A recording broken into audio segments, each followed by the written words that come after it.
Good morning. Today we are reading the fifth book in the Left Behind series, and it's called Apollyon. And I'm going to be reading chapter 9 today. And I'll begin to read.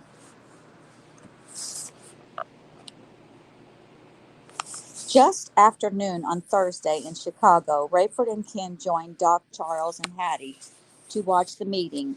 The pilots had their flights planned out and doodled with charting their course to the Middle East. Assuming word got to Tyson, he would announce something official or ceremonious for Saturday, and that would trigger Rayford and Ken's attempt to get to Israel. They would plan to arrive around midnight Friday and pick up their passengers shortly thereafter.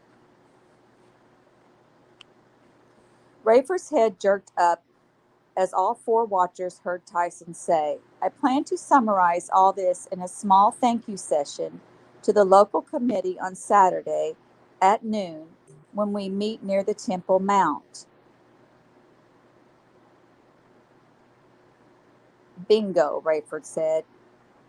"Teach me the Gulf Stream this afternoon so I can share the load both ways. Long as you're confident of chopper duty. Got one lined up?" "That part'll be easy." "Hoo boy, back in the battle." Hattie gave Rayford a long look. "You like this stuff."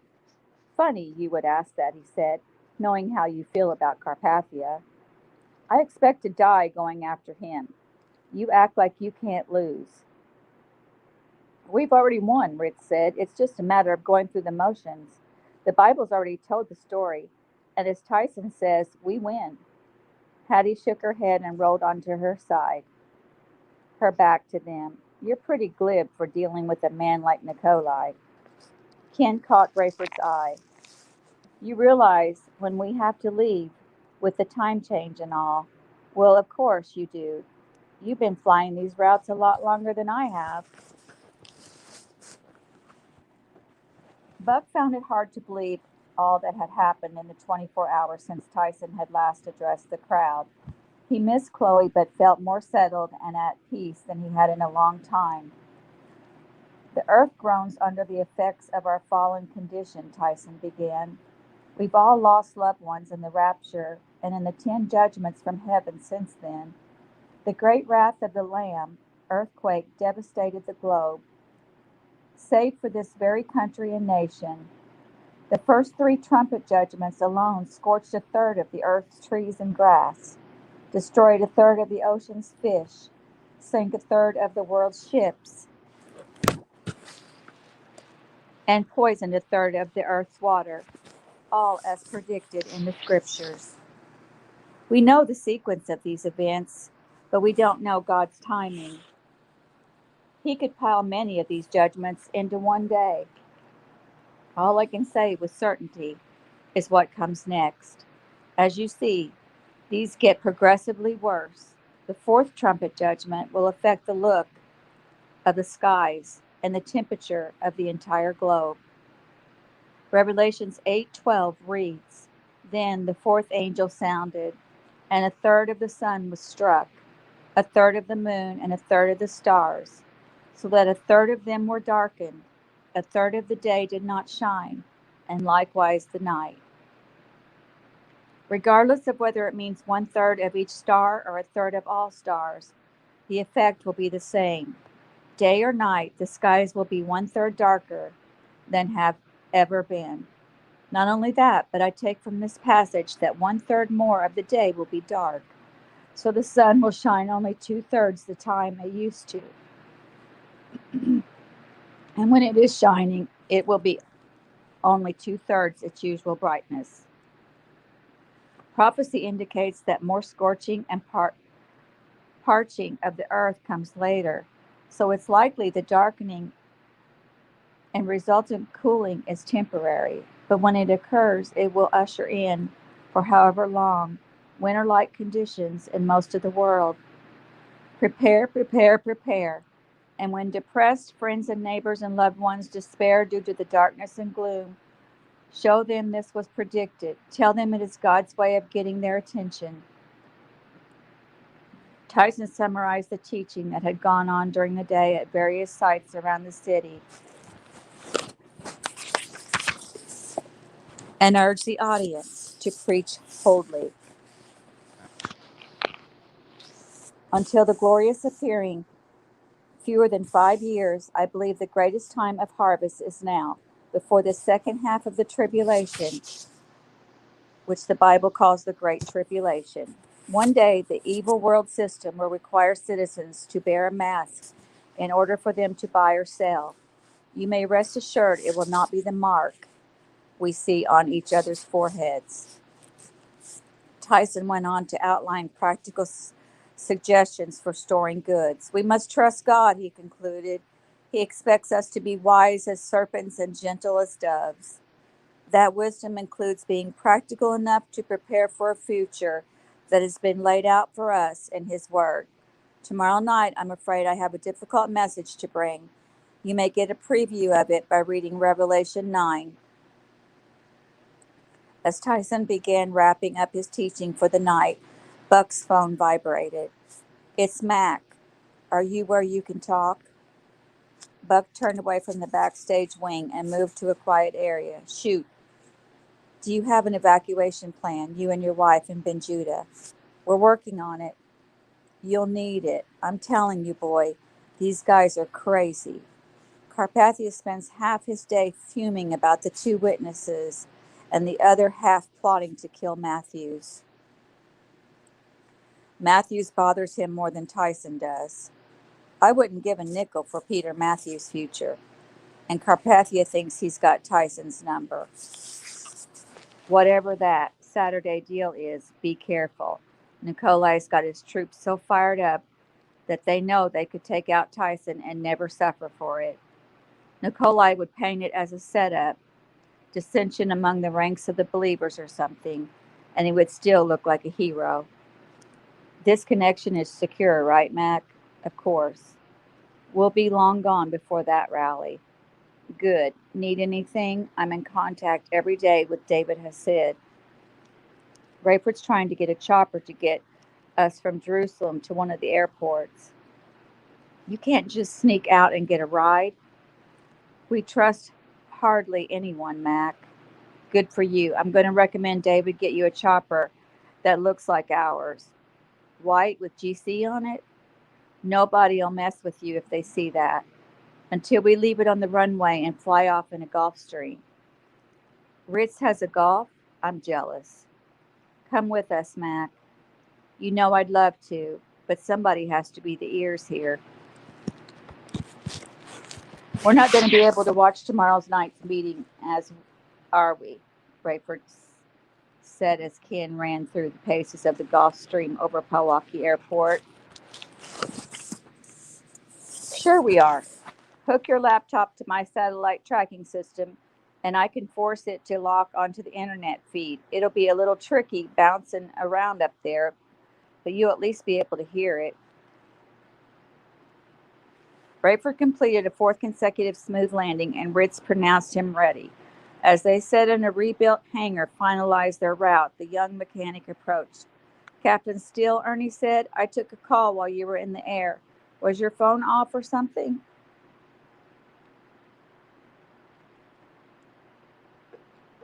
Yeah, Rayford said, turning it back on. I didn't want to be distracted. I heard you had one of them wake-up features where it'll ring even when it's off. Yeah, but you can override that too. Cool. Anyways, a Miss Hattie Durham wants you to call her. Rayford called her on the drive back to the safe house. I wouldn't care if Floyd said you were fit to run a marathon, Hattie. You're not going with us, at least not on my plane. Your plane, Ritz said, laughing from behind the wheel of the Rover. Or Ken's plane, I mean. It ain't mine either, bro, Ken said. Whoever's plane. Anyway, Hattie, there's no way Floyd would release you to travel. Let me talk to him. He doesn't even know I'm calling. I know what he'd say. That's why I haven't said anything to him. And don't you either, Rayford. Hattie, you're acting like a child. You think I'd let you go with us on a dangerous mission? Sick as you've been, you know me better than that. I thought maybe you owed me. Hattie, this discussion is closed. You want to ride to the Middle East so you can kill Carpathia? Find it elsewhere. Let me talk to Ken. He's not going to. Just let me talk to him. Rayford handed the phone to a puzzled looking, scowling Ritz. Yeah, doll, he said. No, sorry, that's just an expression we old flight boys use. Well, sure, I'd like to be a doll too. Oh, no, ma'am, I can't see any way.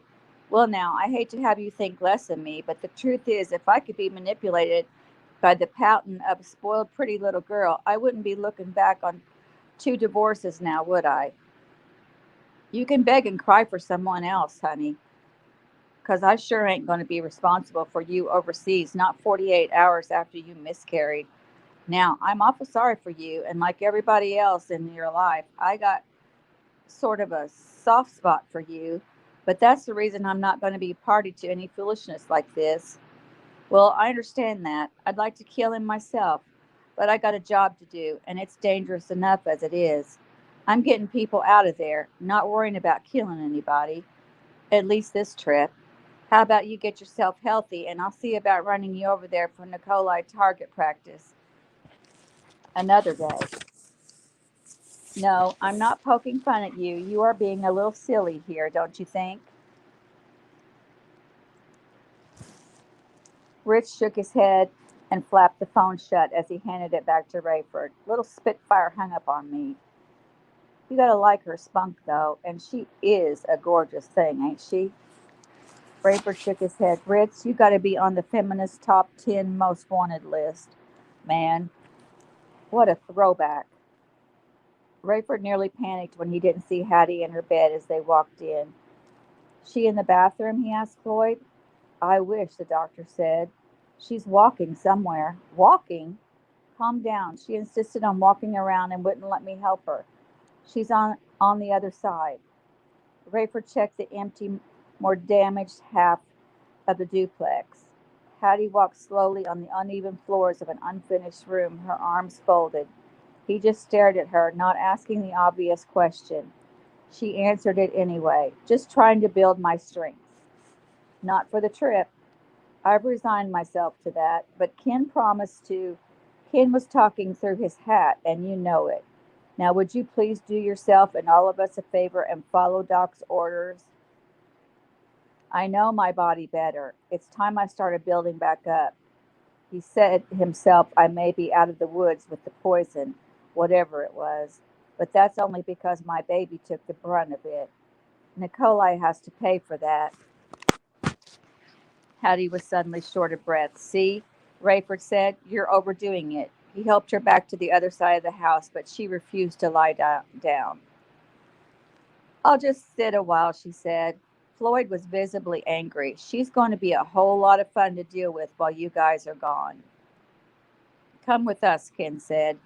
She looks like she's getting pretty self sufficient to me. Not a chance. She may not know how sick she is, but I do. Let's hope we're not bringing you back any more wounded, Ken said. Rayford nodded. I've already seen enough casualties in this war to last me a lifetime. Mac confirmed to Buck that the plot against both the witnesses and Tyson was set for Saturday noon near the Temple Mount. They can't believe Tyson has played right into their hands. They're planning what will appear to be a terrorist bombing that would kill anyone within 200 feet of the wall. Tyson thought Carpathia wouldn't try anything at a site so sacred to the Jews. It would never be traced to him. They're already trying to pin it on Matthews. Funny thing is, Matthews wants the credit for it. He says the witnesses and Tyson are the greatest enemies to religion he's ever seen. He's livid. You're going to be gone, right? By 1 a.m. Perfect. A replica's chopper's been delivered. And so, as far as I know, everything's in place, and your host is none the wiser. Rosenzweig's still holding out for Carpathia being a misunderstood good guy. He'll be as surprised as anyone when we disappear in the middle of the night. He's usually one of the first to bed, so we're all going to make sure of that. We can't pack or do anything that might tip him off until we're sure he's asleep. If worse comes to worse, though, he'd keep quiet until we were gone. A strange wrinkle in the Friday night plan was that everyone, it seemed, wanted to go to the stadium. The threats against the witnesses, the public feud between Carpathia and Ben Judah, everything had come to a head. The place would be jammed. While Chloe had assured Buck she was glad to have taken a night off, she wanted to be there and promised to be careful and take it easy. Yes, she said. She would even sit through the meeting. Jacob was back on driving detail. Dr. Rosenzweig deciding the sanction against him was ludicrous. But what if the GC escort sees him behind the wheel? Buck asked, not wanting to create unnecessary turmoil. Then they can report it to Fortunato, and I will insist on talking personally with Nikolai. But Cameron, they don't care. They will see him brazenly behind the wheel and will assume a new deal has been made. You know his wife will be along. What? And Stefan? Oh, Chaim, this is getting to be a circus. And their boss, now who's that? Chaim smiled at him. You don't know who my driver and valet's boss is? You want to go? I not only want to, I shall, and I want us all jammed into that Mercedes just like a school trip. It will be festive and grand. Chaim, this is not advisable. Don't be silly. You and Tyson have been begging me to go. I have been watching. I am intrigued. I might even give Tyson his audience tonight. Tonight? Tonight, he is speaking on some terrible things supposedly coming from the heavens. He will be in a mood to keep going and to try to convince his old friend that Jesus is the Messiah. But he'll be very tired later, Chaim. And won't you be also? Too tired for a good debate? You don't know the Jews, Cameron. And you certainly don't know your own rabbi. I'm surprised at you. A good missionary, what do you call it, evangelist like you, and you want now to postpone the appointment with a prospective convert? Are you really? Probably not, but who is to say? You must not treat lightly the curious, am I right? Buck shook his head. Under normal circumstances, but you are just having fun with us. A promise is a promise, my young friend. I am a man of my word. You know, Tyson must prepare for the noon meeting at the Temple Mount tomorrow. That is not until noon. He is a dozen or so years older than you, my friend, but he is almost 30 years younger than I. He is robust, and who knows? If he is right, he has the power of God on him. He will survive. He can talk to an old man until the wee hours and still be prepared for his little get together tomorrow, and I will be there too. Buck was frantic by the time he got along with Tyson. The rabbi was less concerned about Rosenzweig's presence in the stadium as with his plan to be at the Temple Mount the next day. But we'll be gone by then, Buck said. He'll know that meeting is off. We need to make sure everyone knows we're gone so no one makes the mistake of being at the Mount. Nikolai could be so angry at our escape that he will trigger the attack anyway to kill your followers. Tyson nodded grimly. I want to believe the sealed are protected, but I just do not know if that protection extends beyond the judgments of God. Obviously, the Lord himself has charge over the carrying out of the judgments, and he can instruct his agents to leave alone the sealed, but he has given Antichrist tremendous latitude. I would not want to be responsible for their harm by making incorrect assumptions. Buck looked at his watch. In an hour, they were expected at the stadium.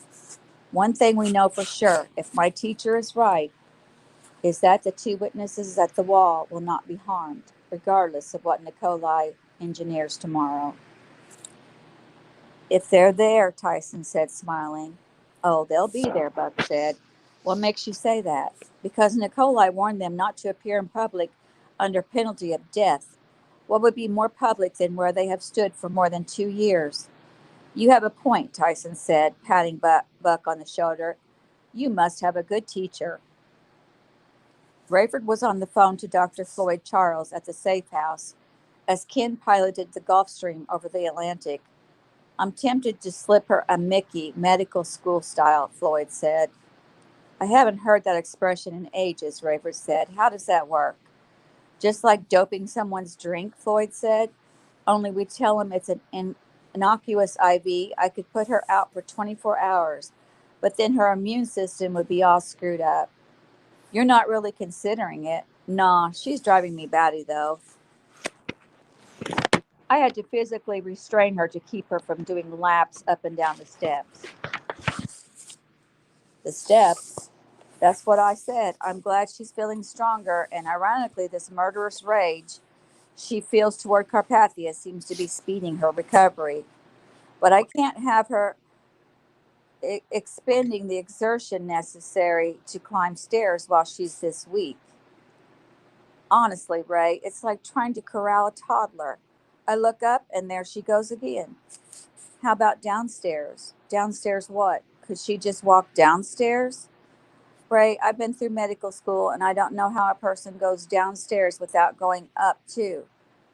You could carry her up and let her walk down. Maybe it would tire her out without overexerting her. There was a pause long enough for Rayford to have to ask if Floyd was still there. I'm here, he said. I'm just thinking what a good idea that is. Left you speechless, did it? Every once in a while, even pilots come up with something useful. Problem is, Ray, I look for reasons to touch her, so to hold her, to comfort her. Now you're telling me to pick her up and carry her, and you want me to rethink my feelings for her. Get a grip, Doc. You're no teenager anymore. I hoped your obsession with her wasn't purely physical, but I should have known. You hardly know her, and what you know drives you batty, by your own admission. Just behave yourself until we can get back and help you keep your senses. Yeah, yeah. I mean it now. I know, I hear you. And Doc, remember that our absolute number one top priority with her is her soul. Yeah, I didn't hear any enthusiasm there, Floyd. No, I got it. If you care a whit about her beyond your adolescent need to have her in your arms, you'll want above all else to make her part of the family. Buck, we got a problem, Chloe said, pulling him into an empty room. I just casually walked through our route to the helipad, so there'd be no surprises, and that key is gone. What? The key Rosenzweig had on a nail on the frame next to the access door. It's gone. Does he suspect we're up to something? How could he? I was as casual and subtle as I could be. He brought it up. I only asked him about the history of the house. Did that door look as solid to you from inside as it felt to me from the outside?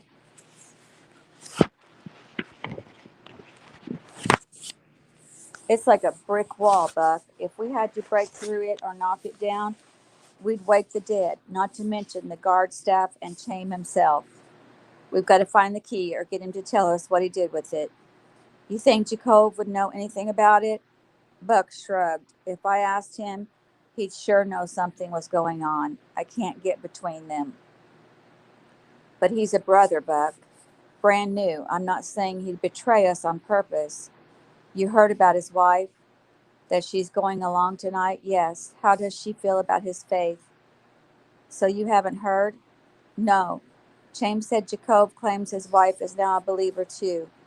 Chaim thought it was humorous and asked me to use my Jesus vision tonight to see if she had the secret mark too. Buck shook his head. Talk about a soul harvest. I'm praying for Rosenzweig himself. Jacob's wife, Hannelore, proved to be a German-born Jew, sandy-haired and small with shy azure eyes. She joined Jacob, Stefan, Buck, Chloe, Tyson, and Chaim in the driveway, and the guard staff opened the doors of the Mercedes for them. Chloe embraced her tightly, and though she was a stranger, reached up to brush Hannelore's hair from off of her forehead. Buck hugged her too, whispering, "Welcome to the family." My wife, she does not understand English too good, Jacob said. Well, how about it, Chaim said, his eyes bright. Does she have the, and here he lowered his voice an octave and growled, secret mark? As a matter of fact, she does, Dr. Rosenzweig, Chloe said, clearly not amused at his teasing. Oh, good then, he exulted, moving to the front passenger seat. You are all one big happy family then, are you not? And how about you, Stefan? Have you joined the ranks of the tribulation saints?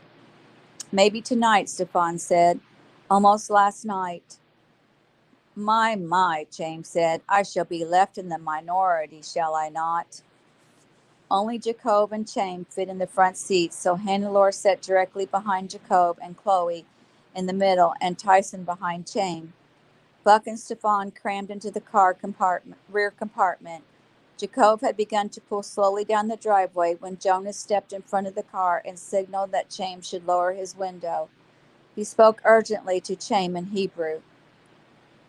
Buck, with his face inches from Tyson's head, whispered, "What's going on?" Tyson turned toward the window and spoke softly. "They've gotten a call from Leon. He's sending a helicopter. The roads are more jammed than ever. The stadium is already full. They had to open the gates 2 hours ahead."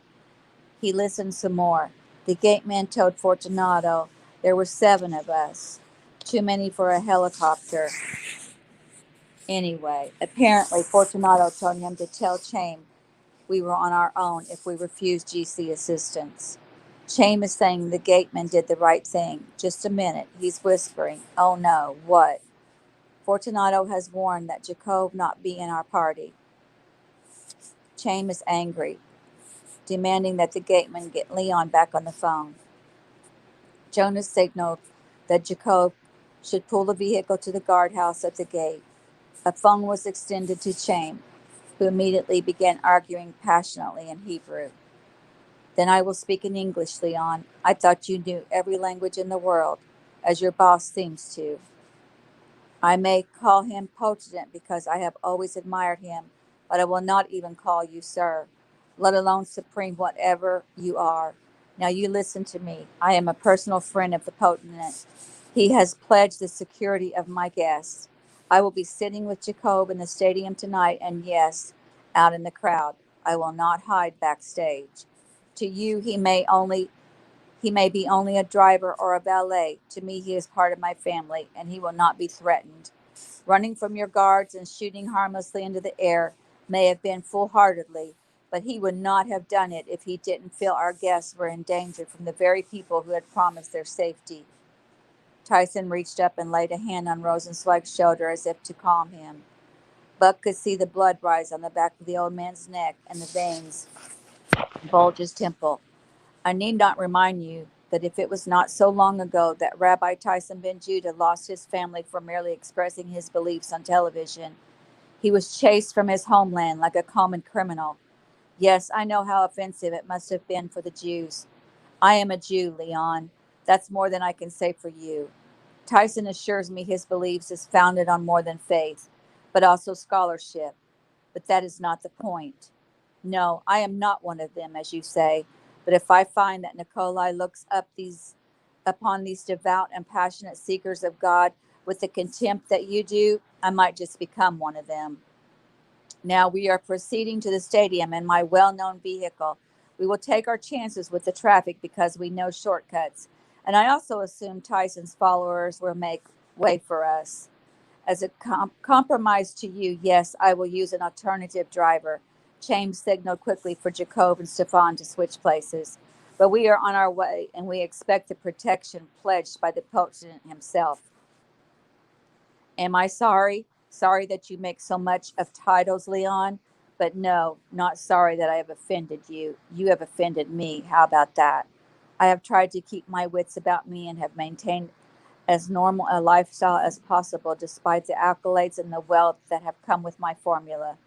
I am not insisting on some new title or higher pedestal, and frankly, it does not wear well on you either. We are pulling away, Leon, and my new driver seems unaware that I am on a cord phone. Goodbye."